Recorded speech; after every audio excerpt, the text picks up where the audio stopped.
Menteri Keuangan Purbaya Yudisadewa memprediksi, indeks harga saham gabungan IHSG bisa menembus level 9.000 di akhir 2025. Indeks saham, bahkan disebut, berpotensi menembus level 32.000 dalam satu dekade ke depan, seiring dengan kinerja pasar modal. Indonesia terus menunjukkan tren positif. Coba Anda lihat IHSG, kan waktu itu dibilang akan hancur. Orang pasar itu pintar-pintar. Mereka akan menganalisa perkataan saya seperti apa, kebijakan saya seperti apa, mereka akan implement dalam bentuk posisinya di portfolio, ujar Purbaya, dalam Sarasehan 100 Ekonom Indonesia, yang digelar di Jakarta, Selasa, 28 Oktober 2025. Menurutnya, proyeksi tersebut bukan sekadar pernyataan tanpa dasar, melainkan berlandaskan pada perhitungan ekonomi dan pola pertumbuhan pasar dalam 25 tahun terakhir. Purbaya mengatakan, pola pertumbuhan pasar modal bersifat siklikal dan berulang. Berdasarkan analisis historis tersebut, dia yakin perilaku pasar tidak akan banyak berubah ke depan. Akhir tahun ini berapa? 9.000, 10 tahun lagi ke depan berapa? 32.000. Orang bilang saya bohong, ngomong sembarangan. Tapi itu berdasarkan dari pengalaman 25 tahun terakhir, dimulai awal siklus bisnis sampai di belakang, di akhir siklus bisnis, tumbuhnya itu sekitar 4-5 kali. Terjadi seperti itu terus, tutur dia. Assalamualaikum Pak Purbaya. Pak, sore Pak Purbaya. Tadi bahas apa Pak di atas sama fund manager? Fund manager pengen tahu kebijakan saya apa sih? Apakah fiskalnya berkesinambungan apa enggak? Langkah Menteri Keuangan yang ngaco apa enggak? Saya bisa yakinkan mereka bahwa saya kelihatan kayaknya kayak cowboy, tapi semuanya saya hitung dengan baik sehingga fiskal prudensi tetap terjaga. Dan saya juga ceritakan ke mereka strategi Indonesia gimana mempercepat pertumbuhan ekonomi. Saya bilang kan pertama, mesin fiskal dioptimalkan, kedua moneter in a way pada sektornya dihidupkan lagi. Yang ketiga nanti kita perbaikin iklim investasi lewat tim debottlenecking yang akan dibentuk oleh Kementerian Koordinator Bidang Perekonomian. Kita ikut di sana nanti. Mereka kasih feedback juga nggak Pak? Maksudnya kayak ada kasih masukan juga atau gimana? Ada yang nanya, kayak kamu aja nanyanya, PPN boleh turun apa enggak gitu.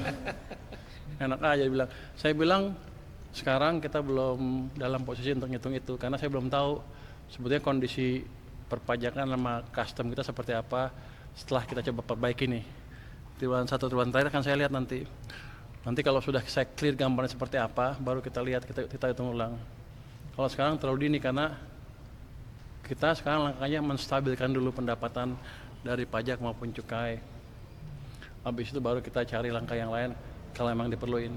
Pak manajer ada yang tanya soal pertumbuhan 8% untuk meyakinkan mereka, terus IMF kan juga waktu kumpulan dengan beberapa gubernur bank sentral menyarankan bahwa supaya kondisi fiskal keuangannya jangka menengah diatur dan secara hati-hati. Siapa yang bilang? Di pertemuan IMF Pak. Emang IMF lebih pintar pada saya? Nah itu makanya yang saya tanyakan bagaimana strategi Bapak untuk Ya saya bilang saya jaga dulu. Mereka nanya, ada yang nanya. Apakah kamu akan menembus 3%? Bahkan dia usulin, tembus aja 3%. Debt to GDP-nya. Saya bilang sama mereka, ini kan anggarannya belum optimal penyerapannya. Ngapain saya naikin? Kalau itu udah optimal, tepat sasaran, tepat waktu, nggak ada yang bocor, baru saya naikin. Kalau nggak kan saya naikin, terus di ini lagi, makin banyak bocornya. Jadi kita akan lihat ke depan seperti apa. Itu mungkin di atas itu kita akan pertimbangkan kalau pertumbuhan kita udah stabil di atas 6%. Mungkin juga kalau udah tumbuh di atas 6, saya nggak perlu lagi itu. Karena pajaknya kan naik kenceng. Jadi kita lihat dulu seperti apa perkembangannya ke depan. Pak tadi Thank you ya. besaran itu maksudnya apa sih? Oke, aku di kisaran yang terlambat tadi hampir disuruh push up gua tuh. Kemarin Push up kamu, waduh, gua udah mau gini. Ini terlambat lagi ya. Bapak kemarin kan bilang mau melakukan penangkapan besar-besaran Pak, itu sama oknum bea cukai dan pajak Pak. Nanti kita ya nanti hari Jumat kita update hari Jumat ya.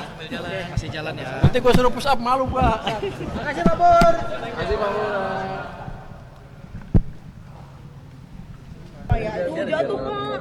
Pak, sedikit dong Pak, yang 20 triliun tadi yang minta dianggarkan BPJS Ketenagakerjaan itu maksudnya itu kan permintaan Pak Prabowo, apakah anggarannya beneran udah ada di APBN untuk 2026 atau seperti apa yang untuk pemutihan? Sudah ada. Berarti udah siap 20 triliun untuk Siap. memutihkan iuran BPJS di Siap untuk tahun 2000 sudah siap. 20 T Pak. 20 T emang Lebih apa enggak? Anda pikir saya miskin? Enggak, bukan. Ada 20 T, cuma Masa pakai begini. uang pribadi Bapak? Maksudnya APBN Pak, bukan Bapaknya. Bapak mah kayak APBN-nya maksudnya Pak. Siap enggak? Kan banyak program juga di 2 tahun 20 depan. T itu ada, 20 T udah kita anggarkan. Cuma begini, kita minta BPJS juga memperbaiki manajemennya lah. Harus ada perbaikan juga sedikit di sana.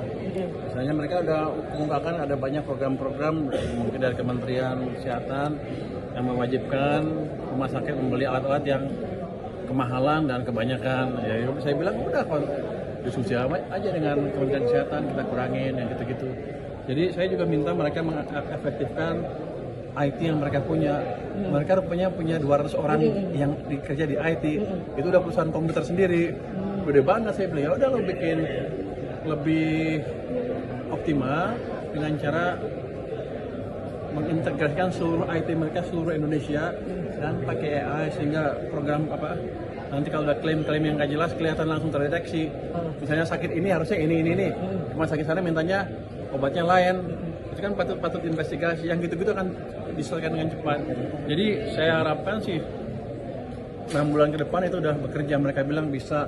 Kalau itu bisa harusnya IT kita, IT BPJS itu merupakan IT yang nanti sistem rumah sakit yang bisa terbesar dan terbaik di dunia. Saya maunya itu. 20 triliun nggak apa-apa. Terkait tadi tahun ini dan beberapa tahun yang lalu juga mereka suka ada yang kayak gitu ya. Apakah ada sanksi misalnya kalau tahun ini juga lo nggak bisa iniin, kita nggak mau lagi bantu atau seperti apa Pak? Nggak ada. Saya cuma minta mereka perbaiki itu aja. Dan nanti kita lihat seperti apa manfaatnya buat masyarakat. Karena saya lihat kan sebetulnya manfaatnya buat rakyat besar sekali kan. Saya lihat tuh orang-orang yang nggak mampu bisa lakukan operasi yang mahal segala macam. Saya sampai kaget dengarnya. Tapi kalau bagus ya kita jalanin aja, kenapa enggak? Pak Burbaya BPJS itu dijadikan syarat Pak untuk pembuatan SIM dan lain-lain, karena kan emang ini kan penelitian itu untuk membantu nasabah yang selama ini memang kayak masyarakat kecil ya Pak, yang selama ini nggak bisa membayar atau karena pandemi emang karena nggak ada uang, nggak ada ini kemampuan untuk membayar. Kalau nggak salah masalah masyarakat yang misalnya udah dibayar pemerintah, ada yang tadinya harus bayar, tiba-tiba jadi miskin lagi, terus dia nunggak. Itu yang nggak bisa dapetin servis BPJS. Itu akan mereka rapikan katanya ke depan. Iuran BPJS. Pertanyaan adalah dimaafkan, diputihkan. Iuran BPJS naik nggak putihkan, tapi sistem nanti perbaikin. Oke. Iuran BPJS naik Pak, saya mau pulang juga nggak bisa ini Pak. Pak, ini kan ekonomi baru mau pulih, belum lari. Kita nggak utang Pak kamera Pak. sampai ekonominya pulih. Dalam pengertian tumbuhnya ada 6% lebih dan mereka sudah mulai dapat kerja lebih mudah, baru kita pikir menaikkan beban masyarakat. Berarti nggak naik ya Pak? Kalau sekarang belum. Tahun depan? Tahun depan kalau ekonomi tumbuh di atas 6,5 gimana? Naik. Bapak, Pak soal Masyarakat cukup kuat untuk menanggung bersama dengan pemerintah. Berarti nggak naik Pak tahun depan? Saya pikir untuk Tadi kan Mulyadi ke Bank Indonesia Pak.